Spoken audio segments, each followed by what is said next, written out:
ఈరోజు మేము చూస్తే నేను ఇంత మునిపే పవన్ కళ్యాణ్ గారు కూడా ఒక మాట చెప్పారు, చాలా మంచి మాట కూడా.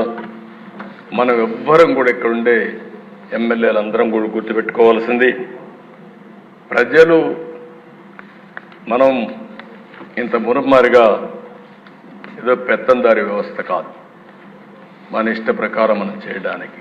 నేను అందుకనే మా వాళ్ళని చాలా స్పష్టంగా అడుగుతున్నా, ఇప్పుడు కూడా మళ్ళీ అపీల్ చేస్తున్నా పోలీసులు కూడా, నేను ఎక్కడైనా పోతే సెక్యూరిటీ కోసం ఒక్క నిమిషం మీరు ట్రాఫిక్ ఆపి పంపించండి.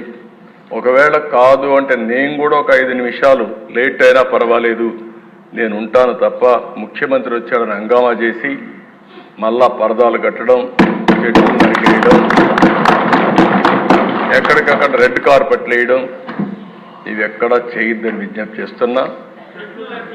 చెట్లు నరికేయడం, ఇంకో పక్కన షాపులు మూసేయడం, స్కూల్స్ మూసేయడం, ఆ స్కూల్ బస్సులన్నీ పంపించడం, హౌస్ అరెస్టులు చేయడం, అక్కడ పోతే అన్ని పార్టీ వాళ్ళని హౌస్ అరెస్టులు చేసి ఎవరిని రోడ్డు మీదకి రాకుండా చేయడం.